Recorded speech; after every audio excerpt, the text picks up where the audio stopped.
오늘도 우리를 위해 구원의 길 열어주신 우리 예수님의 은혜와 또 사랑이 예배하시는 여러분의 삶의 자리에 또 방송으로 함께 하시는 여러분의 삶에 충만하시기를 우리 주님의 이름으로 축원합니다. 오늘 말씀의 제목은 십자가에서 완성된 사랑이란 제목으로 함께 말씀을 나누겠습니다. 자, 오늘 광고 드린 것처럼 절기상 종려주일입니다. 예수님께서 예루살렘으로 들어오실 때 많은 사람들이 예수님을 환영한 것에서 기인하고 있습니다. 예수님께서 예루살렘으로 들어오실 때 눈여겨볼 만한 그 모습이 두 가지가 있습니다. 하나는 사람들이 종려나무 가지를 흔들었다는 것입니다. 이 종려나무에는 의미가 있습니다. 그루터기를 불태워도 다시 거기서 싹이 나요. 그래서 이스라엘 사람들은 이 종려나무를 불사조와 같은 이미지를 가지고 있고, 예수님께서 로마의 압제에서 이스라엘을 부활시켜 주실 것이다, 이런 기대감을 가지고 종려나무 가지를 흔들었습니다. 자, 또 하나는 나귀를 타신 예수님의 모습입니다. 어린 나귀이죠. 뒤뚱뒤뚱하면서 예루살렘으로 들어가시는데, 그러면 예수님께서 나귀를 타신 이유가 무엇인가? 여기에는 또 몇 가지 의미가 있습니다. 하나는 약속이 이루어졌다, 예언의 말씀이 이루어짐입니다. 자, 스가랴 9장 9절 말씀 보시면, 시온에 따라 크게 기뻐할지어다, 예루살렘에 따라 즐거이 부를지어다, 보라 내 왕이 내게 임하시나니 그는 공의로우시며 구원을 베푸시며 겸손하여서 나귀를 타시나니 나귀의 작은 것 곧 나귀 새끼라. 우리 교동문을 통해서도 함께 이 말씀을 묵상했지요. 자, 예수님께서 이 말씀을 이루시려고, 하나님의 약속을 성취하시려고 나귀를 타셨어요. 자, 또 하나의 모습이 있습니다. 하늘의 평화를 전하시는 의미로 나귀를 타신 겁니다. 스가랴 9장 10절 말씀입니다. 에브라임의 병거와 예루살렘의 말을 끊겠고 전쟁하는 활도 끊으리니 그가 이방 사람에게 화평을 전할 것이요 그의 통치는 바다에서 바다까지 이르고 유브라데 강에서 땅 끝까지 이르리라. 오늘 교동문의 내용과 동일하게 나와 있습니다. 자, 나귀는요, 평화를 상징합니다. 그렇기 때문에 예수님께서 나귀를 타고 예루살렘에 들어오심은 로마의 압제에 의해서 이루어지는 평화가 아니라 하나님이 허락하시는 하늘의 평화가 이 땅 가운데 임할 때 진정한 평화가 있다, 이것입니다. 여러분, 우리가 이 말씀 앞에서 함께 중보기도했으면 좋겠어요. 우크라이나와 러시아의 전쟁 상황 속에서 우리 늘 느끼고 있죠. 권력이, 힘이 평화를 만드는 게 아니라 하나님의 통치가 임해야만 평화가 있다는 것입니다. 자, 이런 의미들을 가지고 예수님께서 예루살렘에 들어가십니다. 자, 그런데 문제는 뭐냐면 예수님을 바라보는 사람들입니다. 그 마음이 문제라는 거죠. 예수님의 목적은 구원, 영생, 또 회복입니다. 그런데 사람들의 목적은 완전히 정반대에 있었죠. 예수님은 영생의 길을 열기 위해서 열심히 노력하시는데 사람들은 정치적인 혁명, 해방, 내가 잘 먹고 잘 사는 것, 여기에 관심이 있으니 환영은 하지만 여러분 동상이몽이라고 하지요. 같은 상황에 있지만 다른 것을 꿈꾸고 있더라는 겁니다. 자, 이런 상반된 모습이 예수님께서 보내신 일주일의 기간 동안에 확연히 드러나고 있습니다. 예수님은 어떻게 일주일 보내셨어요?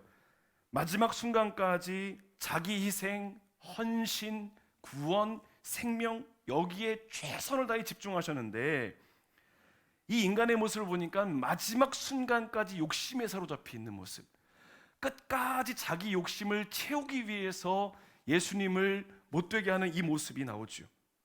여러분, 오늘 우리가 종려주의를 지나면서 우리의 왕으로 임하시는 주님, 그 주님을 맞이하기 위해 우리에게 어떤 마음의 태도가 필요할 것인가, 이것을 함께 좀 살펴보려고 합니다. 오늘 함께 보신 본문은 빌라도의 재판이 끝나요. 그리고 나서 골고다에 올라가시는 예수님의 모습을 보여주고 있습니다. 자, 이제 고난의 시간이 예수님께 다가옵니다. 예수님은 육신의 고난뿐만 아니라 인생의 부끄러운 모습까지 다 감당하셔야 돼요. 여러분 잘 아시는 것처럼 예수님이 십자가에 달린 상태를 보면 완전히 벌거벗겨진 상태입니다. 모든 수치를 예수님이 다 당해내시죠. 예수님은 자신의 몸보다 몇 배가 더 무거운 십자가를 지고 골고다 언덕에 오르십니다. 여러분 17절 보시죠. 19장 17절 말씀 보시면 그들이 예수를 맡음에 예수께서 자기의 십자가를 지시고, 예수님이 자기 십자가를 지셨답니다. 그런데 이 표현이 공관복음과는 조금 차이가 있어요. 그게 뭐냐면 공관복음에서는 예수님이 되게 힘겹게 십자가 지고 가신 모습을 나와요. 가다 쓰러지시고, 그 다음에 또 구레네 시몬이 같이 옆에 도와주고 어렵사리 골고다에 올라가시는 모습을 보여주지만, 뒤에도 살펴보겠지만 오늘 요한복음에서는요, 예수님의 모습을 아주 십자가를 당당히 마주하시는 모습으로 묘사하고 있습니다. 끝까지 그 사명 감당하시는 모습이죠. 자, 그런데 문제는 그 십자가에 올라가셔서 그 바라보시는 상황을 보니 여전히 끝까지 욕심에 사로잡혀 있는 사람들이 있더라는 겁니다. 그게 우리라는 거죠. 우리. 자, 오늘 말씀을 함께 살펴보면서 예수님의 십자가 아래서 우리가 과연 어떤 믿음의 반응을 보여야 할 것인가, 말씀을 통해 우리 몇 가지로 은혜를 나누겠습니다. 첫 번째로는 인생을 주님께 맡기라 하는 것입니다. 인생을 주님께 맡기라. 자, 여러분 1절 말씀, 우리 19장 1절 말씀을 잠깐 보겠습니다. 요한복음 19장 1절입니다. 자, 우리 말씀 같이 읽어볼까요? 이에 빌라도가 예수를 데려다가 채찍질 하더라. 자, 예수님은 십자가의 길을 가시기 전 결론이 정해진 아주 악의적이고 형식적인 재판에 세워지게 됩니다. 그런데 그 자리에 예수님은 철저히 혼자 하셨죠. 제자들도 없었어요. 아무도 예수님을 변호해 주지 않았습니다. 이 과정에서 예수님은 심한 고문과 매질을 당하시죠. 이런 일들을 주도한 사람이 누구냐면 빌라도라는 사람입니다. 그런데 이 빌라도의 입장에서 보면 예수님께 이렇게까지 할 만한 특별한 이유는 분명히 없었어요. 그는 자신의 권한 안에서 판결만 하면 끝이었습니다. 그럼에도 빌라도가 오늘 1절 말씀 보니까 아주 적극적이고 주도적으로 예수님을 고통스럽게 했습니다. 자, 그런데 빌라도가 왜 이랬는가? 의도가 어디 있는가? 보시죠. 12절 말씀으로 가보겠습니다. 12절입니다. 자, 이러함으로 빌라도가 예수를 놓으려고 힘썼으나 처음의 의도는 예수님을 놓아주려고 했어요. 그런데 그 다음 뭐라고 합니까? 유대인들이 소리질러 이르되 이 사람을 놓으면 가이사의 충신이 아니니이다. 무릇 자기를 왕이라 하는 자는 가이사를 반역하는 것입니다. 자, 보이시죠? 지금 빌라도가 왜 예수님을 사람들에게 넘겨주게 되었는가? 이유는 딱 하나입니다. 자신의 안위. 지금 있는 이 자리를 내가 어떻게 하면 유지해야 될 것인가? 여러분, 우리의 모습도 이와 비슷하지 않습니까? 내 안위 생각하면 정의와 공의와 멀어지는 선택을 할 수밖에 없어요. 자신의 안위, 편안을 위해서 때가 되면 승진도 해야 되고 한 번 사는 인생에 이 땅에 잘 살아야 되지 않는가? 그러니 나에게 이득되는 일에만 나는 손을 들어주리라. 이게 빌라도의 마음이었습니다. 자, 우리 4절과 5절 말씀을 좀 볼까요? 조금만 더 가보겠습니다. 자, 4절과 5절. 빌라도가 다시 밖에 나가 말하되 보라, 이 사람을 데리고 너희에게 나오나니 이는 내가 그에게서 아무 죄도 찾지 못한 것을 너희로 알게 하려 함이로라 하더라. 자, 5절입니다. 이에 예수께서 가시관을 쓰고 자색 옷을 입고 나오시니 빌라도가 그들에게 말하되 보라, 이 사람이로다. 예수님을 소개합니다. 여러분, 빌라도의 의도가 있어요. 예수님을 심하게 고문하고 나면 동정 여론이 형성될 거니까, 그러니까 굉장히 똑똑한 사람이에요. 그 자리에 있으니 얼마나 많은 정치를 했겠습니까? 예수라는 사람을 이용해서 예수도 좀 놓아주고 대신 아픔은 좀 있겠죠. 그건 예수가 지는 거예요. 좀 매를 맞고 사람들에게 동정 여론을 형성하고 예수도 놓아주고 사람들도 위로해주고 만족을 주고 나도 편안하고, 순전히 이거 다 안위를 위한 모습이라는 겁니다. 빌라도의 선택, 양심의 문제도 좀 해결하고 군중에게 마음도 사려고 했던 겁니다. 여러분, 이렇게 안위를 선택하는 사람의 특징이 뭔가 보세요. 하나님의 뜻보다는 누구의 뜻을 따라갑니까? 인간의 뜻을 따라가요. 자꾸 여론에 이끌려간다는 겁니다. 예수님의 재판에서 빌라도가 보여준 행동을 보세요. 하나님 의식하는가? 그렇지 않아요. 의식하려 하지만 결정적인 순간에는 사람의 뜻을 따라갑니다. 이게 바로 우리 모습이라는 거죠. 여러분, 우리도 신앙생활하면서 그럴 때 있지 않아요? 빌라도처럼 생각하고 행동할 때가 얼마나 많습니까? 하나님 의식하기보다는 평가하는 말. 저 사람이 나를 어떻게 생각할까? 내가 이렇게 행동하면 사람들이 나를 어떻게 인식할까? 여기에 너무 많이 마음을 빼앗기니까 진짜 해야 될 말을 하지 못하고 살 때가 있다는 거죠. 세상의 평가에 자신의 인생이 결정된다. 여러분, 이처럼 어리석은 모습이 어디 있습니까? 하나님 의식하지 못하면 결국에는 사람의 종이 될 수밖에 없다는 거죠. 그런데 여러분, 신앙생활의 현장에도 그럴 때가 있어요. 이것을 우리 뭐라고 합니까? 인본주의적인 신앙이라고 하죠. 바울 사도가 이런 고백했습니다. 자, 갈라디아서 1장 10절 말씀인데요. 말씀을 같이 한번 읽어볼까요? 이제 내가 사람들에게 좋게 하랴, 하나님께 좋게 하랴, 사람들에게 기쁨을 구하랴. 내가 지금까지 사람들의 기쁨을 구하였다면 그리스도의 종이 아니니라. 아멘, 아멘. 여러분, 빌라도가 이 말씀 앞에 섰어야 됩니다. 내가 누구를 기쁘게 할 것인가? 그런데 이 말씀 앞에 서야 될 사람이 빌라도뿐일까요? 우리의 모습도 이 말씀 앞에 서야 되지 않겠습니까? 결정적인 순간에 공의와 정의와 양심을 따르지 아니하고 자신의 안위와 편안함만을 추구했던 빌라도가 나의 모습이라는 것을 오늘 본문은 우리에게 전하고 있습니다. 여러분, 우리의 신앙이 흔들리지 않고 견고하게 세워지기 위해 필요한 영적인 자세가 무엇일까요? 하나님 한 분 의식하는 것, 이것이 먼저 중요합니다. 그런데 사실은 날마다 쓰러지는 게 우리의 모습이에요. 그렇다고 해서 낙심하고 좌절만 할 것이 아니라 그 자리에서 다시 또 일어나는 것, 거기서 만나주시는 하나님을 우리가 경험하는 것도 필요한 것이죠. 여러분, 종료주일 또 이번 한 주간을 보냅니다. 우리 마음으로 들어오시는 예수님을 바라보시면서, 예수님만 바라보시면서 사람의 만족보다는 주님의 만족을 위해 살아가는, 그래서 이번 한 주 동안을 살아가실 때 어떻게 하면 우리 가정이, 나의 삶이 하나님을 만족스럽게, 하나님 만족을 위해 살아갈 수 있을 것인가, 다시 한번 고민하시면서 믿음으로 살아내시는 한 주간 되시기를 주님의 이름으로 축원합니다. 두 번째로는 욕망의 자리에서 돌이키라는 것입니다. 욕망의 자리에서 돌이키라. 자, 이제 본격적으로 오늘 본문의 말씀의 상황으로 가보겠습니다. 23절과 24절 말씀 보시죠. 군인들이 예수를 십자가에 못 박고 그의 옷을 취하여 네 깃에 나누어 각각 한 깃씩 얻고 속옷도 취하니 이 속옷은 호지 아니하고 위에서부터 통으로 짠 것이라. 24절 말씀 봅니다. 군인들이 서로 말하되 이것을 찢지 말고 누가 얻나 제비 뽑자 하니 이는 성경에 그들이 내 옷을 나누고 내 옷을 제비 뽑았나이다 한 것을 응하게 하려 함이로라. 군인들은 이런 일을 하고. 자, 로마 군인들은 예수님을 십자가에 못 박은 다음에 예수님의 옷을 나눠 갔습니다. 앞에서도 잠시 언급했지만 그 당시 십자가에 달린 죄수는 자신의 수치를 가릴 수 있는 최소한의 자유도 허락되지 않았습니다. 겉옷은 물론이고 속옷까지 오늘 로마 군인들의 탐욕의 도구가 되었죠. 당시 군인들이 이 사형을 집행할 때를 보면 4인 1조입니다. 네 사람이 한 조가 되어서 사형을 집행한다고 해요. 그러면 지휘관들이 그 사형수의 옷을 나눠 갖는 것을 묵인해 줘요. 왜냐하면 이제 험한 일 하는데 뭐 수고빈 따로 챙겨줄 수 없으니 그 죄수의 옷이라도 좀 챙겨라, 이렇게 눈을 감아주는 겁니다. 그 당시 유대인들의 의상을 보면 5가지로 구성이 되어 있어요.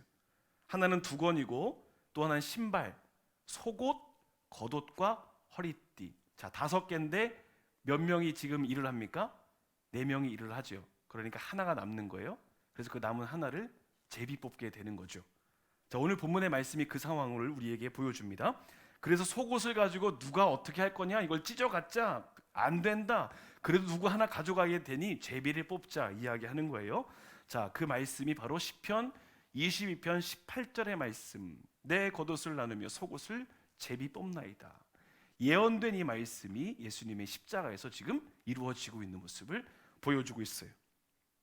자, 보세요 여러분, 지금 십자가 위에서는 인류 구원의 역사가 벌어지고 있지 않습니까? 그런데 그 바로 밑에서 지금 어떤 일이 일어나고 있어요? 네 건이 내 건이 여전히 막 탐욕에 막 사로잡혀가지고 막 짐승처럼, 하이에나처럼 막 물어뜯고 있는 인간의 모습. 근데 그 십자가 밑에 누가 있습니까? 우리가 있다는 거예요. 지금 여전히 탐욕의 눈이 멀어 있는 사람들, 육신적인 것에 속해 있는 사람들, 눈에 보이지 않고 귀에 들리지 않는 것에 대해서 철저히 마음을 닫은 사람들, 오늘 로마 군인들은 십자가에 달린 사람이 누군지 관심이 없는 거예요. 그분이 죽고 사는 거 관심 없습니다. 온 세상을 구원하기 위해서 오신 그 주님 홀대하는 게 아니라 아예 관심조차 없는 거예요. 근데 그게 우리 모습이라는 겁니다. 그리고 고작 한 일이 뭡니까? 탐욕의 노예가 되어서 추악하고 더러운 모습만 드러나지요. 그들은 늘 그랬습니다. 그들은 사람의 피투성이가 되어 헐떡이며 죽어가는 그 끔찍한 십자가 아래에서 누가 이 옷을 가져갈 것인가, 여기에만 혈안이 되어 있습니다. 여러분, 이렇게 성경은 이들의 모습을 빌어서 우리의 속내, 속마음을 그대로 보여주고 있지 않습니까? 우리가 솔직한 얘기로 예수 믿는다 하면서도 로마 군인들처럼 세상적인 것에 사로잡혀서 탐욕의 노예로 살 때가 얼마나 많이 있는지 모릅니다. 예수님이 달리신 십자가 바로 밑에 있어요. 로마 군인들처럼 탐욕으로 가득 차 있어요. 여러분, 우리 주위를 한번 보시지요. 십자가 가까이에 있는 사람들이 얼마나 많이 있습니까? 대한민국 그리스도인 인구 4분의 1, 1000만에 가깝다라고 이야기하는데, 십자가에 가까이 그렇게 많이 있으면서도 이 땅이 왜 이렇게 온전함으로 드러나지 못하는가? 자신 욕심을 따라 살아가는 사람이 너무 많다는 겁니다. 여러분, 죄의 시작이 무엇인가요? 언제나 욕망에서 시작이 됩니다. 여러분, 우리가 오늘 다시 한번 우리 영적인 모습을 좀 돌아봤으면 좋겠습니다. 어느 누구보다 예수님의 십자가 가장 가까이에 있는 우리인데, 우리의 마음은 여전히 로마 군인의 욕망으로 사로잡혀 있는 것은 아닌가? 그래서 이번 한 주 고난 주간을 보내면서 단 한 주간만이라도 한번 그 노력을 해보자는 겁니다. 우리 마음을 정화시키고 그 어려운 길을 가신 예수님, 죽음의 길에 가신 예수님의 마음을 한번 헤아려 보자. 이것을 함께 실천하는 겁니다. 여러분, 이번 한 주간 우리 안에 있는 모든 욕망의 자아를 같이 십자가에 못 박는 그 거룩한 노력을 통해서 정말 주님의 은혜와 사랑을 누리시는 거룩한 삶이 되시기를 우리 주님의 이름으로 축원합니다. 마지막 세 번째로는 예수님만 바라보라 하는 것입니다. 예수님만 바라보라. 자, 이제 25절 말씀 보겠습니다. 자, 지금 십자가 밑에서 두 그룹이 나와요. 한 그룹은 어떤 그룹입니까? 육신에 가서 혈안되어 있는 군사들의 모습이 나오고, 또 한 그룹이 나옵니다. 25절 말씀 우리 함께 읽어보겠습니다. 예수의 십자가 곁에는 그 어머니와 이모 글로바의 아내 마리아와 막달라 마리아가 섰는지라. 아멘. 여러분, 그 험악한 자리잖아요. 정말 눈뜨고 볼 수 없는 광경이 있는 그 자리잖아요. 근데 거기 누가 있습니까? 여인들이 있어요. 여러분, 오늘 본문은 이 여인들의 모습을 딱 등장을 시키면서 엄청나게 큰 대비를 보여주고 있습니다. 자, 보세요. 철저하게 자신의 안위를 위해서 여론을 신경 쓰면서 사람들의 만족을 주기 위해 움직였던 빌라도, 권력이 엄청 많았던 그 사람이 여론에 휩쓸려 살아가고 있는 그 사람의 모습을 보여주고, 그리고 반대편에는 누가 있습니까? 오직 예수님만 바라보는 힘없는 여인들이 있어요. 대비가 보이시나요? 권세가 아무리 많아도요, 하나님 편에 안 서는 사람이 있고, 힘이 없고 연약하고 아무것도 가진 건 없지만 끝까지 예수님만 바라보는 사람이 있습니다. 여러분, 요한의 공동체는 이 요한복음을 기록하면서 가장 강력한 군사력을 자랑하는 로마 군인들 옆에 의도적으로 여인들을 배치시킨 거예요. 누가 진짜 예수님 사랑하는 사람인가 보라, 이겁니다. 무슨 의도일까요? 예수님을 향한 사랑은 그 어떤 권세도 능가한다. 예수님을 향한 사랑은 그 어떤 두려움도 이겨설 수 있는 용기를 준다. 예수님의 사랑은 내 목숨을 바쳐서라도 주님을 따라가겠다라고 하는 희생으로 이어진다. 여인들의 모습, 그 여인들의 모습과 빌라도와 군사들의 모습을 대비해서 보여줍니다. 자, 여러분, 오늘 이 여인들이 예수님의 마지막 순간까지 자리를 지킬 수 있었던 이유가 무엇인가? 다른 것 없습니다. 딱 하나, 예수님 한 분만 딱 바라보고 가니까 그 일이 가능하더라는 겁니다. 여러분, 신앙생활 여러 가지로 정의할 수 있어요. 신앙생활 뭘까요? 오늘 이 말씀에서 근거해 본다면 예수님 한 분만 바라보고 따라가는 것, 이게 신앙생활이죠. 옆에 다른 데 볼 거 없어요. 예수님 바라보며 나가는 겁니다. 죽음의 상황 앞에서도 담대함이 생겨요. 두려움 극복할 수 있는 용기가 생겨요. 예수님 바라보는 인생은 이렇게 살아갑니다. 자, 이제 십자가 밑에서 그런 일들이 벌어져요. 그럼 이제 십자가 위로 좀 가볼까요? 예수님께서 고통 속에서 십자가에서 바라보시는 상황, 얼마나 딱하시겠습니까? 근데 예수님의 관심이 어디로 가나 보세요. 군인들을 향해서 저주를 퍼붓지 않으십니다. 그렇죠? 내 옷, 뭐 소위 이거 얼마짜리 이런 거 없어요. 이 옷은 누구를 위해 줘야 된다 이런 것도 없어요. 그들에게 전혀 관심 없었어요. 예수님 관심 어디 있습니까? 예수님을 끝까지 바라보는 그 사람들, 거기. 자, 어머니를 먼저 위로하세요. 여러분 십자가 위에서 무엇이 흘러가나 보세요. 위로가 흘러가면 위로가. 어머니를 위로하시는 거예요. 자, 마리아가 어떤 삶을 살았는지 한번 여러분 생각해 보시죠. 예수님이 태어날 때부터 말이 너무 많았어요. 여인이 결혼도 하기 전에 임신을 했대. 이것부터 시작을 해서 그의 인생이 시작이 된 거예요. 아들을 태어나는데 그 아들이 지금 하는 모습을 보니까 맨날 유대인들이랑 싸우고 다니는 거예요. 욕먹고 다니고 급기야는 결국에는 십자가에 달릴 수밖에 없는 그 상황. 공생애를 사는 동안에 끝까지 그 인생의 모습을 보니까 어머니 마음으로는 참 마음이 메이는 거죠. 그렇게 가슴 졸이며 살아내는 어머니를 위로합니다. 그 어떤 원망도 하지 않아요. 아쉬움도 없습니다. 오히려 남겨질 삶에 대해서 위로합니다. 그리고 사랑하시는 제자에게 어머니를 부탁해요. 자, 십자가 위에서 뭐가 있습니까? 위로가 흘러갔습니다. 자, 그렇게 위로가 있은 후에 성경은 하나님의 시간표대로 움직이시는 예수님의 모습을 보여줍니다. 28절이죠. 자, 예수님이 갈증 호소하세요. 자, 그리고 공관복음을 보면 이 말씀을 하신 다음에 예수님이 하나님을 향해서 이렇게 말씀하시죠. 엘리 엘리 라마 사박다니, 하나님 왜 나를 버리셨습니까? 이 말이 나와요. 그런데 요한복음에 그걸 생략하네요. 그리고 30절에서 그냥 다 이루었다 이렇게 됩니다. 자, 무엇을 의미하는 것일까요? 인간적인 고통도 있었지만 요한복음은 분명히 예수님께서 사명을 위해 끝까지 가셨다라고 하는, 무슨 사명입니까? 구원과 영생의 길을 열어주시기 위해서 오신 예수님의 사명을 분명히 하고 있는 이 모습을 보여주기 위해서 중간을 생략했다는 것으로 보입니다. 제가 오늘 말씀 준비하면서 계속 그 마음에 남는 구절이 하나 있었어요.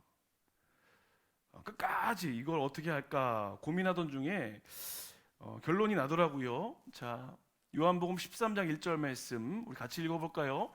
6월절 전에 예수께서 자기가 세상을 떠나 아버지께로 돌아가실 때가 이른 줄 아시고 세상에 있는 자기 사람들을 사랑하시되 끝까지 사랑하시니라. 이 말씀인 거죠. 요한복음에서 예수님의 모습을 이렇게 죽음을 넘어서시고 고통을 견뎌내시고 끝까지 아주 최선을 다해 적극적으로 자신의 사명을 감당하신 분으로 묘사한 의도가 뭔가 봤더니 자기 사람들을 끝까지 사랑하시는, 그 아픔을 다 가슴에 묻어두시고 끝까지 그 사람들을 위해서 사랑해 주신 예수님의 모습이 보였습니다.